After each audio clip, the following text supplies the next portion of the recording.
मीरा भाईंदर महानगर पालिका के अधिवेशन के अंदर कई सारे विषय की ओर चर्चा हुई थी, जिससे माननीय मुख्यमंत्री देवेंद्र फडणवीस जी ने विशेष बैठक लगाई थी संबंधित अधिकारी के साथ। इसमें अलग अलग 17 विषय थे। मैं सब नहीं पढ़ता हूँ, लेकिन कुछ रोड के विषय थे। रोड के अंदर छत्रपति शिवाजी महाराज जी के पुतला जो काशीमीरा नाका है वहां से लेके वीर महाराणा प्रताप जी के पुतले तक सीमेंट रोड बनाया जाए, इस प्रकार का निर्देश है। साथ ही साथ हमारा मोरवा से राइट से लेके उत्तन तक डोंगरी तक का रास्ता बाकी है सीमेंट रोड, उसे पूरा किया जाए जो कि रद्द किया गया था। जैसलपाक घोड़बंदर लिंक रोड ये वापस से हाथ में लेके इसे शुरुआत करें। दिल्ली दरबार से लेके ठाकुर मॉल तक ये रास्ते को भी जगह का भू संपादन करके इसे भी शुरू करें। ये 4 रास्तों को मान्यता दी गई। साथ ही साथ मीरा रोड का ईस्ट वेस्ट जो भाईंदर वे अपना मीरा रोड में जॉगर्स पार्क है, वहां से मीरा रोड ब्रिज की जो सीआरजेड रेलवे की परमिशन है उसकी महानगर पालिका ने शुरुआत करे और एमएमआरडीए इस प्रस्ताव को पूरा करे, इस प्रकार के निर्णय हुए। भाईंदर ईस्ट में वेस्ट में मीरा रोड में एक ही रजिस्ट्रिंग ऑफिस है और एक ही डेप्यूटी रजिस्ट्रार है। अब मीरा रोड और भाईंदर इसके लिए अलग अलग दोनों चीजें हो, रजिस्ट्रिंग ऑफिस भी 2 बनेगी और डेप्यूटी रजिस्ट्रार के ऑफिस भी 2 बनेंगे, जिसके अंदर लोगों को न्याय जल्द से जल्द मिलेगा, इस प्रकार के निर्णय भी हुए।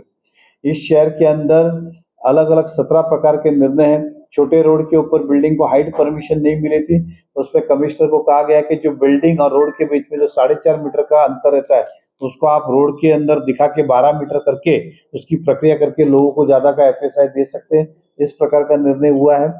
साथ ही साथ क्लस्टर के अंदर मैंने जो कहा कि क्लस्टर के कारण इंडिपेंडेंट बिल्डिंग आज पिछले 2-2.5 साल से क्लस्टर में लोगों को परमिशन नहीं मिल रहा था। अब क्लस्टर में जाना है तो स्वागत है, अगर क्लस्टर में नहीं जाना है तो स्वतंत्र इंडिपेंडेंट हमारी 1 बिल्डिंग हो 2 बिल्डिंग हो उसको परमिशन आज से दिया जाएगा। इस प्रकार के निर्णय इस मीरा भाईंदर के लिए हुए। टोटल 17 निर्णय अलग अलग विषय के ऊपर हुए। हमारे पुलिस प्रशासन का हेडक्वार्टर तो है, लेकिन पुलिस का आयुक्तालय तो है लेकिन स्टाफ क्वार्टर नहीं है, इसलिए स्टाफ क्वार्टर के लिए भी निधि मंजूर किया गया है और जल्द से जल्द उस प्रस्ताव को पूरा किया जाए। ऐसे अलग अलग 17 प्रस्ताव मीरा भाईंदर महानगर पालिका के मंजूर हुए हैं और ये 145 मीरा भाईंदर विधानसभा नरेंद्र मेहता इस तरह का गैजेट आपने देखा होगा, शासन के मिनट्स भी है और ये हमारी मेहनत का नतीजा है। जो हमने शहरवासियों से वादा किया था वो हम एक एक करके पूरा करने का प्रयास कर रहे हैं। ये तो 17 मुद्दे और भी है। इससे महत्व का जो कत्ल खाना जो महानगर पालिका हद में हम उत्तर में खोलने वाले थे उसको भी शासन ने रद्द करने के लिए महानगर पालिका ने इसकी प्रक्रिया करने के लिए आदेश किए गए, तो कत्ल खाना भी इस शहर से परमानेंट अब रद्द होने वाला है। और भी 17 विषय जिसकी कॉपी हम आपको दिए, ये आप जनता तक पहुंचाए। महत्व के मुद्दे थे वो रोड के, जिसके कारण इस बारिश के अंदर हम सब ने देखा कि कई जगह पर खड्डे हुए जिसके पास जवाब हमारे पास भी नहीं था और प्रशासन भी इस खड्डों को पूरा नहीं कर पाए। लेकिन बचे हुए 4 रोड अगर कंक्रीट के हो जाएंगे तो आने वाले साल में इसके खड्डे इतने नहीं होंगे जिस तरह से इस साल में थे, तो उसका हम स्वागत करते हैं। रजिस्ट्रिंग ऑफिस हो, रजिस्ट्रार ऑफिस हो, क्लस्टर हो, इन सभी को न्याय मिला है, इस बात की हमें खुशी है। आपके माध्यम से जनता तक ये बातें पहुंचानी थी, आप इसे जनता तक पहुंचाए ऐसी आपसे उम्मीद करते हैं। धन्यवाद। क्योंकि मान लो ये क्लस्टर नहीं होता तब भी यूनिफाइड डीसीआर में वो प्रावधान है ही है क्लस्टर का, आप पढ़ेंगे क्लस्टर बाद में आया, यूनिफाइड डीसीआर पहले आया। मान लो जहाँ पे 24 के अलावा क्लस्टर नहीं है वहां आज भी 10,000 मीटर के ऊपर आप क्लस्टर बना सकते हो, ऐसा प्रावधान नहीं है। तो ये डबल प्रावधान की आवश्यकता नहीं थी, तो हमने कहा था इसे रद्द करो ताकि जिसको जाना है क्लस्टर में वो जाएगा, जिसको नहीं जाना है उसमें जाएगा। तो सरकार ने फिर क्या कहा, जो क्लस्टर है वो जिसको जाना है क्लस्टर में जाए, जिसको नहीं जाना है वो अपना रूटीन में जाए, ये है विषय। उसमें और एक चीज कही गई थी कि क्लस्टर का जो 10,000 स्क्वायर मीटर की जो शर्त थी उसको छोटा किया जाए या उसको काट किया जाए, किसी को 4,000 स्क्वायर मीटर का करना ऐसा है कि क्लस्टर केवल 4,000 मीटर उतना ही विषय नहीं है। क्लस्टर के लिए कम से कम 18 मीटर का रास्ता चाहिए, आप समझ के चलिए। और पूरा रास्ता खाली हमारे सामने 18 मीटर होगा वैसे नहीं होगा ना, जब शुरू होगा तो एंड तक जाएगा, तो उसके मल्टीपल चीजें हैं। एरिया कम किया जाए, ये लड़ाई आज भी चालू है। लेकिन फिलहाल क्या था कि 1-2 बिल्डिंग जो टूटी हुई है, मैं उदाहरण को भाईंदर वेस्ट पे एचपी गैस वाले के इधर पार्श्व बिल्डिंग थी आप वो बिल्डिंग 2 बिल्डिंग थी।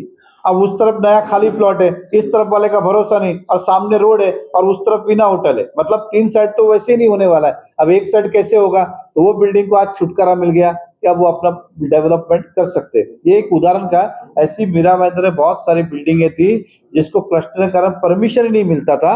वो 2 साल पुरानी हो, 1 साल पुरानी हो, 1.5 साल पुरानी हो, 4 साल, अब सबको परमिशन मिलेगा। और क्लस्टर ऑफ, क्लस्टर लागू नहीं होगा कभी। देखिए मैंने कहा जिसको ज्यादा बेनिफिट चाहिए, जिसको लगता है नहीं मुझे 3 नहीं मुझे 4 FSI चाहिए, या 4 नहीं मुझे 5, तो क्लस्टर का जो बेनिफिट जिसको चाहिए वो लोग आएंगे, वो लोग आज भी आ सकते हैं। तो क्लस्टर रद्द नहीं किया गया है, लेकिन ऑप्शनल किया गया है। भाई जिसको क्लस्टर जाना है क्लस्टर जाओ, जिसको नहीं जाना है उसको इंडिपेंडेंट जाओ। सर, ये क्लस्टर के कारण कई इमारतों का पुनर्विकास है वो रुक गया, कई बिल्डिंगें तो महानगर पालिका ने तोड़ दी है। अब वो डेवलप हो सकती है। उनके लिए तुरंत समाधान क्या? देखिए ऐसा है कि प्राइवेट बिल्डिंग है, और प्राइवेट बिल्डिंग के अंदर अपनी अपनी व्यवस्था उन्हीं को करनी है। जितने ही बिल्डर रीडेवलपमेंट को लेते वो उनको एकोमोडेशन देते या तो रेंट देते, इसलिए वो अपनी व्यवस्था करते ही है, तो इसलिए वो विषय आता नहीं है। और महानगर पालिका एकदम इमरजेंसी में कुछ हुआ, अब लोग को बेघर किया, कहाँ रुका है, उसके लिए एक टेम्पररी ट्रांजिट कैंप होता है, परमानेंट नहीं होता है, क्योंकि बिल्डर को उसकी जवाबदारी है, जो रीडेवलपमेंट कर रहा है उसकी जवाबदारी। हमने आरोप लगाया था कि उस रोड में क्वालिटी खराब वापरी है, भ्रष्टाचार हुआ है। आप समझ के चलिए, उदाहरण के तौर पे उसके ऊपर क्या कार्रवाई होनी चाहिए वो होनी चाहिए, लेकिन जनता को राहत तो मिलनी चाहिए। अब वो जिसने गड़बड़ किया, घोटाला किया, उससे रास्ता तो ठीक नहीं होने वाला है, उसे शिक्षा या क्या मिलेगी। लेकिन ये सीमेंट रोड होना चाहिए, ये पहले से भी डिमांड थी। हालांकि तभी 22 करोड़ के समय वैसे भी नहीं करना चाहिए था काम, उसी समय सीमेंट रोड की शुरुआत की होती, आज ये तकलीफ नहीं होती। अब ये सीमेंट रोड होने के बाद आपको पता है हमारा शहर का मुख्य रास्ता है, इसके अंदर ट्रैफिक की यातायात को भी सुविधा मिलेगी और खड्डा मुक्त रोड बनेगा। मेरी बात सुनिए, उनके मुद्दे की बात ही नहीं, वो शुरू से उनका सम्मान करते हुए कोई आरोप प्रति आरोप के लिए नहीं बोल रहा हूँ। ये क्लस्टर शहर में आई, ये उनकी ही जिद थी, और उन्होंने विधानसभा में क्लस्टर आए, लेकिन क्लस्टर फायदे के लिए भी है और नुकसान के लिए भी है। फायदा इसलिए नहीं हुआ क्योंकि महाराष्ट्र में अभी तक क्लस्टर किधर भी नहीं बना, सक्सेस ही नहीं हुआ, जबकि हमारे यहाँ बाद में आया, कुछ शहरों में बहुत पहले से। तो हमने कहा था कि इसे ऑप्शनल रखे, आप मैंडेटरी मत करिए कि 18 बिल्डिंग साथ में होगी। तो आज जो हमारी मांग थी वो पूरी हुई कि भैया ऑप्शनल है, क्लस्टर है नहीं, हमको क्या फर्क गिरता है, ये बिल्डिंग इंडिपेंडेंट भी हो सकती है क्लस्टर में, जिसको ज्यादा फायदा चाहिए क्लस्टर में जाए। और क्लस्टर अगर नहीं भी होता तब भी यूनिफाइड DCR में क्लस्टर का प्रोविजन है ही कि जहाँ जूनी बिल्डिंग है और 10,000 मीटर के लोग साथ में आएंगे, वहां पे परमिशन मिल सकता है। कि कॉलेजेस जब देने होते हैं, ऐसा नहीं कि कोई भी जाए और एप्लीकेशन करे मुझे लॉ कॉलेज दे दो, मुझे डिग्री कॉलेज दे दो। उसकी लोक संख्या के आधार से वैकेंसीज निकलती है, पब्लिश करते कि 2 कॉलेज हम मीरा भाईंदर में लॉ के दे रहे, 2 कॉलेज हम नाला सोपारा में दे रहे, 2 कॉलेज हम यहाँ दे रहे, 1 कॉलेज, तो उससे निकलता है। उस समय जिसका इंटरेस्टेड है वो अप्लाई कर सकता है, भैया हम ये कॉलेज बनाना चाहते। तो सरकार को ये कहा कि आप उस लोक संख्या उसकी स्टडी करें और वो कॉलेज का आप वैकेंसीज निकाले तो आप उसको अप्लाई कर सकते हो। कॉलेज ऐसा नहीं है कि मुझे लॉ करना है, मुझे डिग्री करना है, मुझे साइंस करना है, मेडिकल, ऐसा नहीं मिलता है कॉलेज। अब कॉलेजेस सरकार नहीं बनाती है, सरकार केवल प्राइमरी शिक्षण देती है। प्राइवेट कॉलेज हमारे शहर में नहीं है, बच्चे बाहर जाते हैं कॉलेज में पढ़ने के लिए, कोई मुंबई जाता है, कोई विरार जाता है प्राइवेट कॉलेज। इस शहर में लोक संख्या के हिसाब से कॉलेज आज भी उपलब्ध नहीं है, इसलिए इस शहर में वैकेंसीज निकाले कॉलेज की, ताकि लोग आके आए और कॉलेज करें।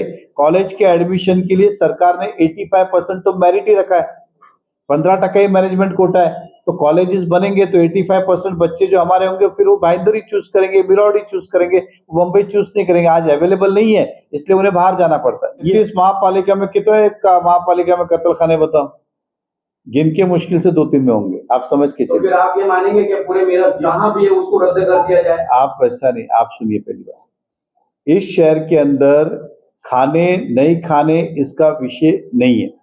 कत्ल खाने का उत्तन में अधिकतर लोग मांसाहार का सेवन करते हैं, सबसे ज्यादा विरोध उनका ही है, सबसे ज्यादा विरोध उनका ही है कि यहाँ पे कत्ल खाना हमें नहीं चाहिए। पर्यावरण की दृष्टि से हो, वहाँ के वातावरण से हो, आजू बाजू से हो, किसी को भी कत्ल खाने की वहाँ पे आवश्यकता नहीं है।